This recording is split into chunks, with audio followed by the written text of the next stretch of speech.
안녕하세요. 레모네이드처럼 상큼한 방송 세상의 맨의 견자입니다. 오늘부터는 석유 역사에 대해 알려드릴까 합니다. 먼저 석유의 단위로 배럴을 쓰잖아요. 배럴은 초기 미국에서 석유를 담을 때 쓰던 통인데요. 1866년 펜실베이니아 석유 생산업자들이 40여 갤런짜리 배럴을 표준 규격으로 정했습니다. 그래서 1배럴은 42갤런, 약 159리터입니다. 1갤런은 3.78리터이고요. 현재 전세계 석유 소비량은 하루 거의 1억 배럴, 즉 1590만 세제곱미터입니다. 어마어마하죠? 존 데이비슨 록펠러, 세뮤얼 마커스, 헨리 디터딩, 칼로스 굴벤키안, 진 폴 게티, 아먼드 해머 등 앞으로 이야기할 석유와 관련된 거장들입니다. 용어까지는 아닌 것 같고요. 산업용 석유를 최초로 시작한 곳은 미국입니다. 선구자는 조지 비셀이라는 분이고요. 비셀은 일찍이 석유의 활용 가능성을 알아보고 투자자를 모집해서 펜실베이니아 석유회사를 설립합니다. 그리고 1854년 예일대학의 실리만 교수에게 석유를 광원이나 윤활지로 사용할 수 있을지 분석을 의뢰합니다. 최종 보고서는 1855년 4월 16일 나오고요. 그 보고서가 나오면서 석유의 활용에 대한 확신을 갖게 됩니다. 그리고 비셀은 염정 시추 기술을 석유 시체에 적용해 땅을 파는 대신 구멍을 뚫어 불착하는 방법을 구상합니다. 그럼 이제 석유를 찾아야죠. 투자자 중 은행가 제임스 타운샌드가 에드윈 드레이크라는 사람을 만나 사업에 끌어들입니다. 그 드레이크는 대령이 되어 1857년 12월 펜실베이니아 서북부 타이터스빌이라는 마을에 도착합니다. 땅부터 사고 1858년부터 불착을 시작하는데 아무리 파도 석유가 안 나와요. 투자자들의 자금도 다 떨어지고 희망도 없어지니까 타운샌드는 1859년 8월 말 모든 것을 청산하고 돌아오라는 편지를 드레이크에게 보냅니다. 그 편지는 8월 29일 도착하는데 드레이크는 그 전날인 8월 28일 일요일 석유 시추에 성공합니다. 이 날짜는 좀 애매해요. 8월 27일 토요일 시추기가 유맥에 닿았는데 일요일은 쉬는 날이잖아요. 그래서 다 쉬었어요. 근데 그날 석유가 흘러나왔고 8월 29일 월요일 출근해서 석유가 나온 걸 발견했고 그래서 본격 시추를 한 거죠. 아무튼 극적으로 석유 시추에 성공했고 그 뒤로 그 일대에서는 골드러시 저리가라 할 정도로 아주 난리가 납니다. 1860년대 동유가 등원으로 확립되고요. 석유의 과잉 생산으로 유가가 큰 폭으로 변동하면서 벌부도 생기고 하룻밤만에 망하는 사람들도 생깁니다. 아주 혼돈의 카오스였어요. 그 혼돈을 잠재운 사람이 누굴까요? 네, 록펠러입니다. 록펠러에 대해 할 말은 아주 많지만 지금은 석유 시간이니까 가급적 석유와 관련된 것만 말씀드릴게요. 본명 잔 데이비슨 락커펠러, 그냥 록펠러라고 하겠습니다. 1839년 출생이고요. 독일계 이민자의 후손입니다. 아빠는 윌리엄 록펠러, 가짜 의사 행세하는 사기꾼인데 대놓고 두립살림을 하면서 집에는 띄엄띄엄 찾아옵니다. 그래서 문맹이지만 엄격한 청교도였던 엄마가 주로 키웁니다. 엄마의 영향으로 록펠러도 청교도이면서 엄격한 사람이 됩니다. 1855년 16세에 휴잇 앤 터틀사의 첫 취업을 합니다. 회계를 담당했고요.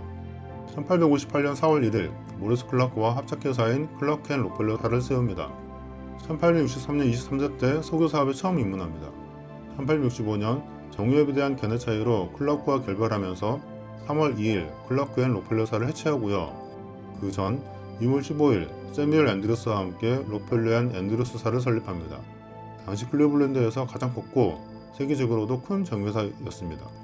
1865년 12월 두 번째 정유회사인 스탠더드 워커스를 설립하면서 동생인 윌리엄을 바지사장으로 앉힙니다. 이때 스탠더드라는 말을 처음 썼고요. 록펠러는 불순물이 없는 균질한 품질과 변동이 없는 균질한 이익을 추구했습니다. 1870년 1월 10일 오하이오 스탠더드 오일이라는 합작회사를 출범합니다. 당시 미국 전체 정유의 10%를 차지했습니다. 1872년 클리블랜드 대학살 유명하죠. 2월 17일에서 3월 28일 사이 클리블랜드의 경쟁 정유사 26개 중 22개를 인수하면서 악명을 떨치기 시작합니다. 1877년 38세 록펠러는 미국 정유산업의 약 90%를 장악합니다. 록펠러가 이렇게 정유산업을 장악한 비결은 철도에서와 결탁해서 리베이트를 받아서 가격 경쟁력이 있었기 때문입니다. 공개적으로는 다른 정유사와 같은 철도 운임비를 내는 것처럼 하고 뒤로 철도회사에게 리베이트를 받아서 결과적으로 더 낮은 운임비를 부담함으로써 가격 경쟁력을 얻었던 거죠. 록펠러는 경쟁을 싫어했어요. 남들과 경쟁하지 않고 석유 산업을 덮으면서 안정적인 수익을 낼 수 있다면 본인이 법을 어겨도 상관없다고 생각했어요. 록펠러를 옹호하는 사람들은 이 리베이트를 받는 걸 고안한 사람은 록펠러가 아니라 같이 사업하는 헨리 플래그러라고 하지만 록펠러가 승인했으니까 시행된 거고요. 그렇게 법을 어긴 두 번째 유명한 사례는 트러스트입니다. 당시는 연방회사법이라는 게 없었고 여러 주에 걸쳐 사업을 하는 것이 불법이었어요. 그래서 트러스트를 고안합니다. 굳이 록펠러를 위해 변명하자면 그때는 마크 트웨인이 소설에서 이야기한 것처럼 도금시대였어요. 금덩이처럼 진짜 부자가 아니라 금치를 해서 부자 행세를 하는 사람들이 많았다는 거죠. 다들 부자가 되고 싶어 환장했던 시기인데 마크 트웨인도 그러한 뒤편에서 자유로울 순 없지만 마크 트웨인은 파산 상태였을 때 자기를 도와준 헨리 로저스와 친했어요. 로저스? 네, 록펠러 친구. 그래서 트웨인은 스탠더드 오일을 옹호했고요. 로저스에게 부탁해서 헬렌 켈러가 레드클로프에 진학하도록 교육비를 지원하게 합니다. 헬렌 켈러는 나중에 사회주의자가 되면서 자본주의를 공격하는데 그러한 헬렌 켈러가 자본주의의 상징인 스탠더드 오일 임원에게 지원을 받았다는 게 좀 아이러니하네요. 지금은 석유 시간이고요. 아무튼 그때는 다들 트러스트를 형성했어요. 1898년 이전 총 자본이 12억 달러에 달하는 트러스트가 82개 결성되었고 1898년에서 1904년 사이 총 자본이 60억 달러를 넘는 트러스트가 234개 추가됩니다. 록펠러만 그런 건 아니었다는 거죠. 차이가 있다면 록펠러만 제대로 성공했다는 것 정도? 1879년 은밀하게 트러스트 협정을 진행합니다. 그리고 1882년 1월 2일 드디어 스탠더드 오일 트러스트가 탄생합니다. 미국 정유회사와 송유관의 90%를 장악했고요. 1899년 지주회사로 뉴저지 스탠더드 오일을 설립합니다. 록펠러는 그전 1897년 은퇴하면서 경영권을 존 아치볼드에게 넘겨줍니다.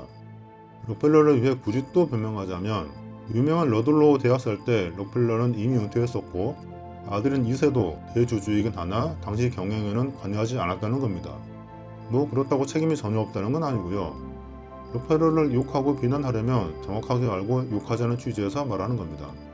이제 트러스트가 해체되는 과정입니다. 록펠러는 부를 축적하는 과정 때문에 적이 많았어요. 아이다 타벨이라는 언론인이 1902년 11월부터 에클로저지에 스탠더드 오일을 저격하는 연재기사를 싣기 시작합니다. 어찌나 신랄하게 공격했는지 나중에 아이다 타벨은 록펠러의 여자친구라는 별명을 얻습니다. 당시 대통령 시어도 루즈벨트는 스탠더드 오일 트러스트를 해체시키겠다고 공언하기도 했었고 복잡한 과정을 거쳐 1911년 5월 대법원은 스탠더드 오일 트러스트의 해체를 결정합니다. 그리고 1911년 7월 말 스탠더드 오일은 회사 해체를 위한 계획을 발표합니다. 위 자막을 보시고요. 이 중에서 앞 3개 정도는 기억하시는 게 좋겠습니다. 나중에 이탈리아의 엘리코 마테이라는 분이 영미 주요 석유회사들을 세븐 시스터즈라고 공격하는데 그 3개가 세븐 시스터즈에 포함되거든요. 이렇게 스탠더드 오일은 해체되지만 오히려 록펠러의 재산은 늘어납니다. 각 회사들로 쪼개지면서 주가가 엄청나게 뛰거든요. 그래서 록펠러의 개인 재산은 9억 달러가 됩니다. 굳이 안 해도 되는 록펠러에 대한 변명입니다. 미국에는 모건도 있습니다. 록펠러만 욕하지 말아주세요. 앞으로 스탠더드 오일에서 파생된 회사들 이름은 복잡하니 앞 스탠더드 오일은 생략하고 말씀드릴게요. 좀 이른 감이 있지만 세븐 시스터즈에 대해 알아볼게요. 이 세븐 시스터즈의 형성 과정과 중동의 석유 이권을 알면 석유 역사를 거의 대부분 알 수 있어요. 표를 보시고요. 우리가 미영 석유 카르텔에 대해 알 수 있는 건 1952년 미 연방공정거래위원회가 작성해 상원에 제출한 보고서 국제 석유 카르텔 때문입니다. FTC는 자료 제출 명령 권한이 있었기 때문에 미국 석유 산업의 깊은 내막을 들여다볼 수 있었고요. 1928년부터 1952년까지 석유 카르텔의 작동 방식을 추적했습니다. 내용 중 상당 부분이 안보를 이유로 삭제됐을 정도입니다. 이 보고서는 1904년 아이다 타벨의 역작 스탠더드 오일의 역사에 필적하는 탐사 보도의 기념비적 저작이었습니다. 트루먼 행정부는 이 보고서를 공개하고 싶지 않았지만 상원 중소기업위원회 위원장인 존 스파크만 의원이 보고서를 언론에 유출하면서 알려지게 됩니다. 아무튼 이 보고서에 따르면 당시 미영 석유 카르텔은 중동 석유의 98%, 동반구 94%, 서반구 45%를 통제하고 있었고 또한 정유, 수송, 유통까지 국제 석유 산업의 거의 모든 부문을 장악하고 있었습니다. 세븐 시스터즈 중 앞에 3개는 했으니 이제 네 번째 회사 걸프 오일입니다. 시작은 텍사스이고요. 1901년 텍사스주 보몬트 마을 스펜들탑이라는 언덕에서 분유정이 분출합니다. 파틸로 히긴스라는 사람이 앤서니 루카스 데일에게 굴착을 맡기는데 루카스는 본인의 역량에 딸려서 제임스 구피와 갤리에게 후원을 받게 되고 그 과정에서 둘 다 이권을 갖게 됩니다. 구피는 1901년 구피 석유회사를 설립하는데 스펜들탑 석유 발견 1년 후 지하 압력에 다해 생산량이 감소하면서 구피와 그 회사가 큰 공경에 처합니다. 그렇게 되니까 구피에게 돈을 빌려준 피츠버그 은행가인 멜론 형제도 불안해지는데 그래서 조카인 윌리엄 멜론에게 의지하게 됩니다. 윌리엄은 앞서 종합석유회사를 설립해서 1893년 멜론주사는 미국 총 석유 수출량의 약 10%를 수출할 정도였는데 탁월한 경영 능력으로 구피 석유회사와 걸프 정유회사의 경영권을 장악합니다.